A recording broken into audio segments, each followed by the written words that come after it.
Hello and welcome to Inspiration IS Daily News Analysis. আজি আমি আলোচনা কৰিম 20 জানুৱাৰী 2021 চনৰ দা আসাম ট্ৰিবিউন পেপাৰখন। ইনস্পিৰেশ্যন IS ৰ পৰা APSC UPSC পৰীক্ষাৰ বাবে 3 ষ্টাডি মেটেৰিয়েল প্ৰভাইড কৰি থকা হৈছে। ডেইলি MCQ বিশ্লেষণ আদি 3 ষ্টাডি মেটেৰিয়েল পাবলৈ আপোনালোকে আমাৰ ৱেবছাইট www.inspirationis.org ভিজিট কৰিব পাৰে। লগতে আমাৰ social media platform Facebook, Instagram, YouTube channel আৰু টেলিগ্ৰামৰ পৰাও আপোনালোকে আমাৰ এই ষ্টাডি মেটেৰিয়েলসমূহ ডাউনলোড কৰিব পাৰে। আমাৰ এই ভিডিঅ'সমূহৰ PDF ফৰ্মেট আমাৰ টেলিগ্ৰাম চেনেলত উপলব্ধ। আপোনালোকে আমাৰ এই টেলিগ্ৰাম চেনেলটো ভিজিট কৰি এই PDF-সমূহ ডাউনলোড কৰিব পাৰে। আমাৰ UPSC APSC ফাউণ্ডেশ্যন বেটছৰ অনলাইন অফলাইন দুটা মাধ্যমিক ক্লাছ চলি আছে। আপোনালোকে নিজকে ৰেজিষ্টাৰ কৰিবলৈ আমাৰ ফোন নম্বৰত যোগাযোগ কৰিব পাৰে। এতিয়া চাওক আজি আসাম ট্ৰিবিউনৰ প্ৰধান ইম্পৰ্টেণ্ট টপিক কেইটা। প্ৰথম ইম্পৰ্টেণ্ট টপিকটো হৈছে Indian team to leave for Russia soon for training on S-400। তো অহা কেইদিনমানৰ পিছতে ইণ্ডিয়ান মিলিটাৰী এটা গ্ৰুপ S-400ৰ ট্ৰেইনিঙৰ বাবে ৰাছিয়ালৈ ৰাওনা হ'ব। 2018 চনৰ অক্টোবৰ মাহত ইণ্ডিয়াই ৰাছিয়াৰ লগত $5 বিলিয়ন এখন চুক্তি স্বাক্ষৰ কৰে। তাৰ বাবদ কি হ'ব, ইণ্ডিয়াই ৰাছিয়াৰ পৰা 5খন S-400 এয়াৰ ডিফেন্স মিছাইল লাভ কৰিব। অলৰেডি ইণ্ডিয়াই প্ৰথম কিস্তি যিটো আপোনাৰ $800 মিলিয়ন ৰাছিয়াক পেমেন্ট কৰিছে 2019 চনত। তো S-400 মিছাইল কি হয়? It is an anti-aircraft weapon system developed in the 1990s by Russia's Almaz Central Design Bureau as an upgrade of the S-300 family. So S-300 family প্ৰথমতে আছিলে, তাৰ পাছত কি কৰিছিলে ৰাছিয়াৰ যিটো আলমাজ চেন্ট্ৰেল ডিজাইন ব্যুৰো আছে এই ব্যুৰোটোৱে এইটো S-400 লৈ ৰূপান্তৰিত কৰিলে। It has been in service with the Russian Armed Forces since 2007. 2007 পৰা ৰাছিয়াৰ যিটো আৰ্ম ফৰ্চেছৰ লগত এই S-400 মিছাইল সংলগ্ন হৈ আছে। The S-400 Trump, the mobile surface to air missile system designed by Russia.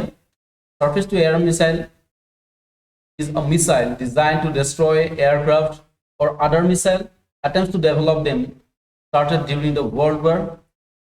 S-400 Trump কি হৈছে এটা surface to air missile। তো সাৰফেসৰ পৰা ভূপৃষ্ঠৰ পৰা কি হয় এয়াৰলে যেটো নিক্ষেপ কৰিব পাৰি তেনেকুৱা ধৰণৰ এবিধ মিছাইল S-400। আৰু এই সাৰফেসটো যেটো এয়াৰ মিছাইল এটো কি হয়, কি কৰা যায় ইয়াৰ দ্বাৰা যে মেইনলি ইয়াক এয়াৰক্ৰাফট ডেষ্ট্ৰয়াৰ বুলি কোৱা হয়।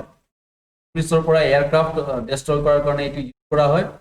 আৰু ইয়াক কি কৰা হৈছিলে World War II পৰা ইয়াক ডেভেলপ কৰাৰ এটা প্ৰয়াস কৰা হৈছিলে আৰু যেটো ফাৰ্স্ট অপাৰেশনালাইজ হৈছিলে এটো আপোনাৰ 1950s ৰ পিছত 1950s ইয়াক কৰা হ'ল। আৰু তাৰ পিছত surface to air missile system এটো পৃথিৱীত ইয়াৰ যেটো ইউজ টু এটো কৰিবলৈ ধৰিলে 1950s ৰ পৰা।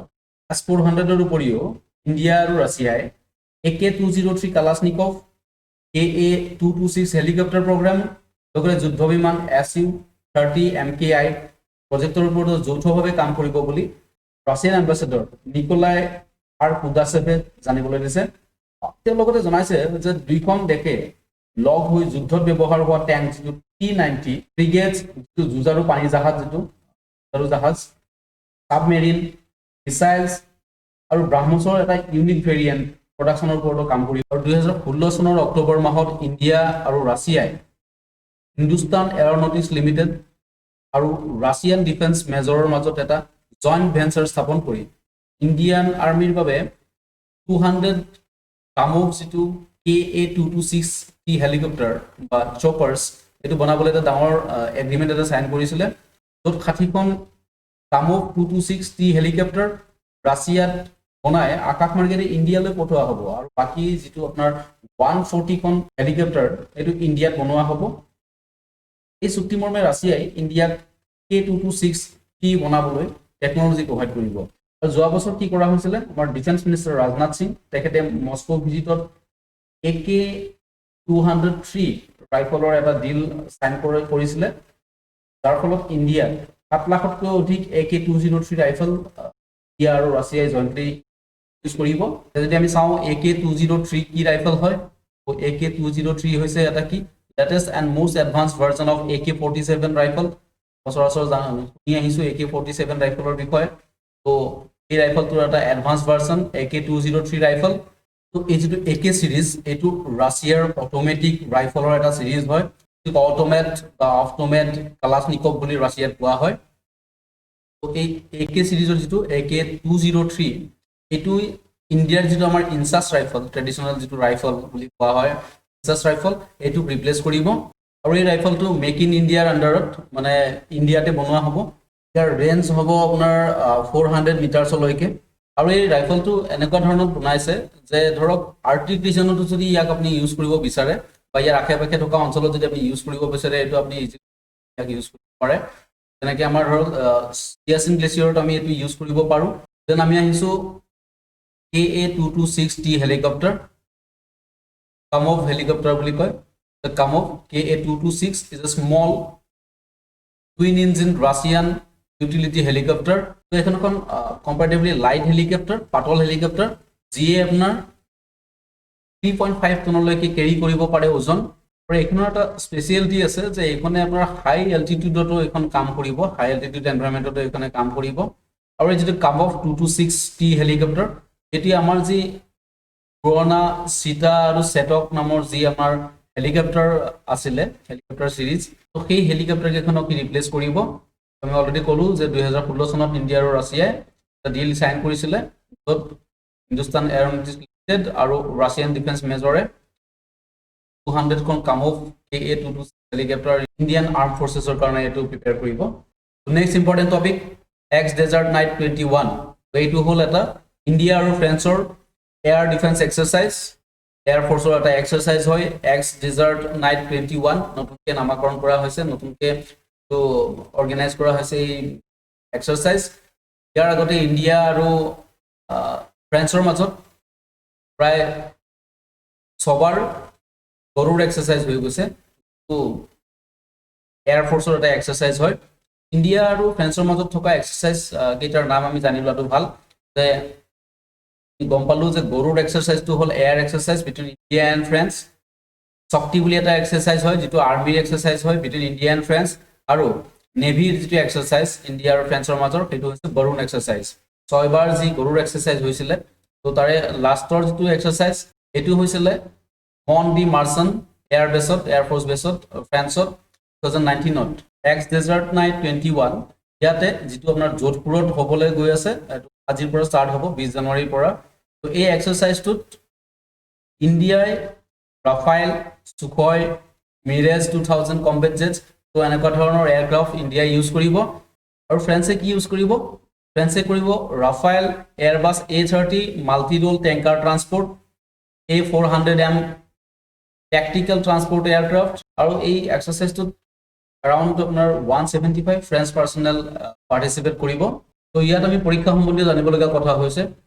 এক্স ডেজাৰ্ট নাইট 21 কোন দুখন দেশৰ মাজৰ এটা জয়েন্ট এক্সাৰসাইজ বা কিহৰ এক্সাৰসাইজ এয়াৰ সিস্টেমৰ এয়াৰ ডিফেন্স সিস্টেমৰ নেভিৰ নে আৰ্মিৰ বা ইণ্ডিয়া আৰু ফ্ৰান্সৰ মাজত থকা যি এক্সাৰসাইজ কেইটা শক্তি বৰুণ গৰুৰ এই কেইটাৰ বিষয়ে সুধিব পাৰে বা এই যিটো এক্সাৰসাইজ এক্স ডেজাৰ্ট নাইট এটো ৰিসেন্টলি কোট হৈ গৈছিলে Next important topic 69 plenary of the Northeastern Council. The Union Home Minister Amit Shah will chair the 69 plenary of the Northeastern Council on January 23rd in Shillong.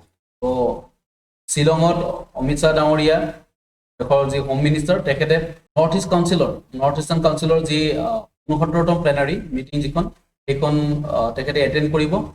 The Northeastern Council is the nodal agency for the economic and social development of the Northeastern region. তো north eastern কাউন্সিলটো কি হয় north eastern কাউন্সিলটো বনোৱা হৈছিলে এই আমাৰ যে north eastern states আঠখন যে নৰ্থ ইষ্টাৰ্ণ ষ্টেটছ তো এই ষ্টেট কেইখনৰ যে ইকনমিক ডেভেলপমেণ্ট বা ছ'চিয়েল ডেভেলপমেণ্ট তো এই ডেভেলপমেণ্টখিনিৰ কাৰণে আমাৰ নৰ্থ ইষ্টাৰ্ণ ৰিজনৰ ডেভেলপমেণ্টৰ কাৰণে নৰ্থ ইষ্টাৰ্ণ কাউন্সিল এটা ফৰ্ম কৰা হৈছিলে যিটো 1971 চনত এখন এক্টৰ দ্বাৰা এই নৰ্থ ইষ্টাৰ্ণ কাউন্সিলটো অনা হৈছিলে The Union Cabinet in June 2018 approved the proposal of Donor Ministry. So Donor Ministry এটা proposal দিছিলে যে আমাৰ যি home minister union home minister তো তেখেতে এক্স অফিচিও চেয়াৰমেন হ'ব লাগে এই নৰ্থ ইষ্টাৰ্ণ কাউন্সিলৰ আৰু সেইটো জুন মাহৰ 2018 চনৰ জুন মাহত ইউনিয়ন কেবিনেটে এইটো এপ্ৰুভ কৰিছিলে এই প্ৰপ'জেলটো আৰু এই একে সময়তে ইউনিয়ন কেবিনেটে কি কৰিছিলে যে যেটো Minister of State, Donor Ministry যেটো ইন্ডিপেন্ডেন্ট চাৰ্জৰ মিনিষ্টাৰ অফ ষ্টেট থাকিব তেখেতে এই নৰ্থ ইষ্ট কাউন্সিলৰ ভাইস চেয়াৰমেন হ'ব দেন ইয়াৰ মেম্বাৰ কোন কোন হ'ব North Eastern Councilor member hobo all the governors and chief ministers of North Eastern states. They are kon amar ji North Eastern rajyo tar ji governor aru chief minister to take hokol ei North East Councilor member hobo. Next important topic Parakram Dibok. Parakram Dibok ki hoy? So government of India ki eta decision hatot loise je Netaji Subhash Chandra Bosur ji জন্ম জয়ন্তী জন্ম দিৱসটো আমি already Netaji দিৱস হিচাপে পালন কৰি আহিছিলো 23 জানুৱাৰী আৰু সেই দিনটোকে পৰাক্ৰম দিৱস হিচাপে নতুনকৈ নামকৰণ কৰিছে government of India prime minister Narendra Modi will participate in the first Parakram Divas program in Kolkata on January 23rd post 125th birth anniversary and inaugurate an exhibition on the ground of National Library to make the occasion. So 125তম যি জন্মবাৰ্ষিকী নেতাজী সুভাষ চন্দ্ৰ বসুৰ হেতৰে জন্মবাৰ্ষিকীত দেশৰ প্ৰধানমন্ত্ৰী নৰেন্দ্ৰ মোদীয়ে কলকাতা যিটো programme হ'ব পৰাক্ৰম দিৱসৰ programme তাত তেখেতে কি কৰিব এখন এক্সিবিশন এখন তেখেতে ইনগৰেট কৰিব লগতে গোটেই দেশজোৰা কাৰ্যসূচী এটা হাতত লোৱা হ'ব তো ইয়াতে জানিব লগা আৰু এটা কথা আছে যে সুভাষ চন্দ্ৰ বসে 1938 আৰু 1939ত দুবাৰ তেখেতে ইণ্ডিয়ান নেশ্যনেল কংগ্ৰেছৰ প্ৰেসিডেন্ট আমাৰ পৰীক্ষাত খুলিব লগা কথা পৰাক্ৰম দিৱস কি হয় পৰাক্ৰম দিৱস কেতিয়া পালন কৰা হয় আৰু এইটো কথা খুলিব পাৰে যে সুভাষ চন্দ্ৰ বসু ইণ্ডিয়ান নেশ্যনেল কংগ্ৰেছৰ কেইবাৰকে লৈছিলে বা কিমান চনত তেখেতে প্ৰেসিডেন্ট হিচাপে ইলেক্ট হৈছিলে তো নেক্সট ইম্পৰ্টেন্ট টপিক তথা আজি আসাম ট্ৰিবিউনৰ অন্তিমটো টপিক এটো হৈছে জাতীয় চেতনা দিৱস জাতীয় চেতনা দিৱস শহীদ কনকলতা বৰুৱাৰ সৌৰনীতিটো অৰ্গেনাইজ কৰা হয় আৰু এই দিৱসটোৰ লগত সংগতি ৰাখি শহীদ কনকলতা বৰুৱা মেমৰিয়েল এৱাৰ্ড এটা প্ৰদান কৰা হয় আৰু এই বছৰৰ যে জাতীয় চেতনা দিৱস এয়া প্ৰদান কৰা হ'ব নলবাৰী জিলাৰ কমলা বৰ্মন আৰু কমলা সেন ডেকা তো আজি আসাম ট্ৰিবিউনৰ ইম্পৰ্টেন্ট টপিক ইমানখিনি আছিলে এনেকুৱা ধৰণৰ ভিডিঅ'সমূহ পাই থাকিবলৈ আপোনালোকে আমাৰ ইউটিউব চেনেলটো লাইক সাবস্ক্ৰাইব আৰু শ্বেয়াৰ কৰিব ধন্যবাদ